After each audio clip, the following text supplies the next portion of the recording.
water blijft een gevaar. De ramp moet een teken blijven van het feit dat we in een land wonen wat beschermd moet worden tegen de zee, tegen het water.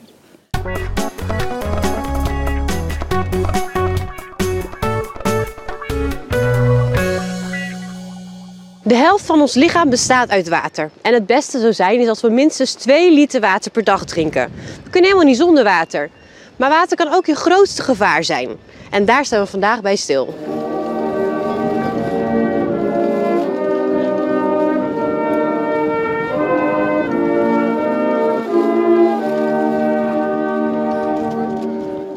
Vandaag, precies 67 jaar geleden, werden talloze mensen in het zuidwesten van Nederland getroffen door een ramp die zijn weerga niet kent.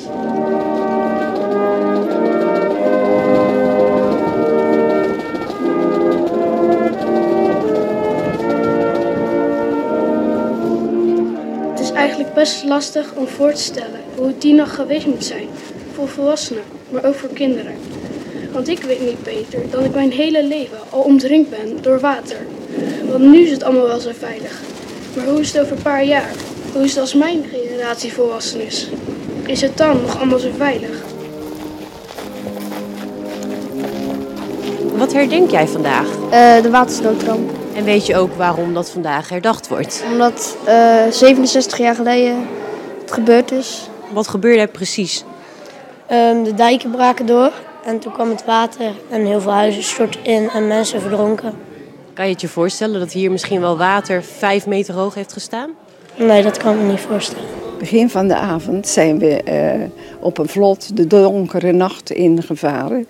En mijn broer Han apart, mijn vader apart. En we zaten min of meer in het koude water. Het regende, het stormde, het hagelde.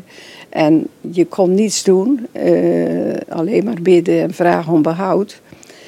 En zo gingen we heel die nacht heen en weer, op en neer. En de maandagmorgen zijn we aangekomen in Ramperserdijk. Dat is een stuk binnendijk in de buurt van Vianen. Daar zijn we aan land weten te komen en dat is voor mij nog steeds zo'n groot wonder. Want overpakken stro en kadavers al heen toen al. En je was helemaal onderkoeld en uitgeput. En er zijn zoveel mensen omgekomen. Ik zeg altijd omgekomen. Het was niet alleen verdrinking. Het was ook uitputting en onderkoeling. Mijn vader waren we inmiddels wel tegengekomen, maar niet onze Han. Onze Han is met zijn vlot tegen een boom aan omgekiept. En door de kou is hij vlakbij een dijk. Hij kon goed zwemmen, maar is hij na 3 maanden gevonden. En mijn vader moest hem identificeren. Ken jij ook overgrote oma's of nog verder weg opa's die iets hebben meegemaakt? Ja, de moeder van mijn moeder en daar weer de moeder van. Die was er geloof ik bij, jawel. Mijn opa heeft het nog meegemaakt en die moest, 's nachts is hij wakker gemaakt door zijn ouders, want ze moesten vluchten. En toen is hij uiteindelijk in een vrachtwagen, mochten ze meerijden en toen zagen ze het water aankomen. Maar ze zijn nog wel net weggevlucht. Alle ellende ontstond door een dodelijke combinatie van een zware storm, hoogwater en springtij. De dijken braken door en zo kon het water de polder binnenlopen. Binnen een half uur stond het water 2 tot 3 meter hoog en na een tweede vloedgolf kwam het water zo hoog dat huizen instortten. De omvang van de ramp werd pas dagen en weken erna duidelijk. 150.000 tot 200.000 hectare land in Zeeland, Zuid-Holland en Noord-Brabant liep onder water. Vergelijkbaar met zo'n 350.000 voetbalvelden. Er vielen 1836 slachtoffers, van wie 865 in Zeeland. En ruim 200.000 koeien, paarden en pluimvee komen om in het water. Denk je dat zo'n ramp, dat nu ook kan gebeuren? Ja. En waarom denk je dat? Nou, als het water nog een keer hoog komt te staan, we weten niet zeker of het nog gebeurt, maar het kan altijd. Ja, het kan altijd nog dat het water, want water heeft hele grote kracht, dus het kan altijd nog dat het komt. Dus. De Noordpool dat smelt, ijs en dat water komt natuurlijk naar Nederland ook. De wereld wordt natuurlijk steeds warmer, het water komt steeds hoger. Kunnen we dat tegenhouden, denk je? Ik denk het wel, met dijken. Dus jij bent niet zo bang? Nee, niet echt. Het water blijft een gevaar.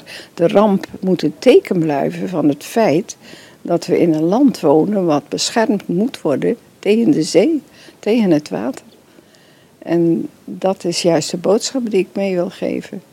Zijn jullie er wel eens bang dat zoiets nog steeds een keer kan gebeuren? Bang is een groot woord, maar ja, nu het klimaat veranderd is en de ijskappen smelten en de zeespiegel stijgt.